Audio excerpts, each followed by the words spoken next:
At various times in history, including now, people have thought that there was a conflict between religion and science. At the time of Galileo, when religion was the stronger of the two, religious belief was used to reject science. Today, when science is stronger, it's sometimes used to reject religion. In fact, though, this whole idea is mistaken. Religion and science are completely different things, and neither negates the other. They are as unlike as poetry and prose, or song and speech, or a portrait of a person and an MRI scan. The human mind is capable of doing two quite different things.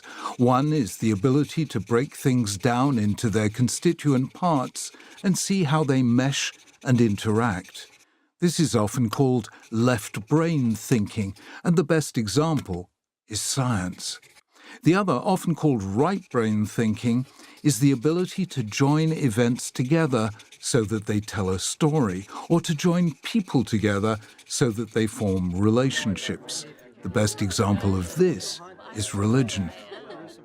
To put it at its simplest, science takes things apart to see how they work. Religion puts things together to see what they mean. And we need them both, the way we need the two hemispheres of the brain. Science is about explanation. Religion is about interpretation. Science analyzes. Religion integrates. Science breaks things down to their component parts. Religion binds people together in relationships of trust. Science tells us what is. Religion tells us what ought to be. Science describes.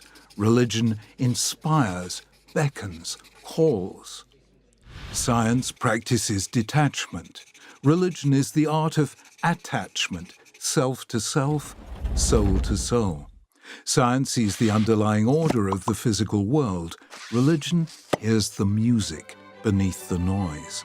Science is the conquest of ignorance. Religion is the redemption of solitude. One way of seeing the difference is to think about their relationship with time.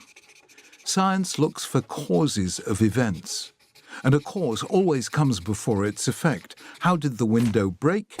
Because I threw a stone at it. First came the throwing of the stone, then came the breaking of the window. Science looks back from effect to cause.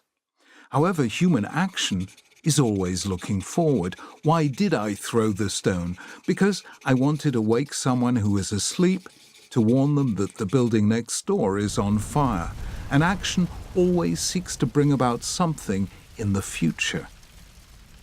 And that's where religion comes in as our deepest guide to the future, the promised land, the messianic age, the vision of the prophets we travel toward, when we work for a world in which people finally recognize the image of God in the people not like them, and so bring an end to violence and war. Or sometimes it's about eternal life and the destiny of the soul after death. Either way, religion isn't about causes, but about purposes. Why then do we need science? Because we need to understand the world if we're to honor God's purposes within it. We need to understand disease if we're to cure it. We need to understand the causes of poverty if we're to alleviate it. We need to understand our destructive drives if we're to rise above them. And why do we need religion? Because that's what gives human life its meaning and purpose. The universe is more than the result of an accidental fluctuation in the quantum field at the dawn of time. Human life is more than the unintended consequence of random genetic mutations blindly sifted by natural selection. Just as there's something within us that's beyond the purely physical, so there's something within the universe, we call it the divine presence, that's beyond the merely material. And just as God created the universe in love, justice, and compassion, so he calls on us to create relationships of love, justice, and compassion. Or to put it another way, the difference between religion and science is the difference between the impersonal and the personal. When you treat impersonal phenomena as if they were persons, the result is myth. Light is the sun god, rain is the sky god, natural disasters are battles between the gods, and so on. Science was born when people stopped telling stories about nature and instead observed it. In other words, when they relinquished myth. And when you treat persons impersonally, as if they were objects, the result is dehumanization. People categorized by color, class, or creed, and treated differently as a result. The religion of the Bible was born when people stopped seeing people as useful or useless objects and began to see each individual as unique, sacrosanct, the image of God.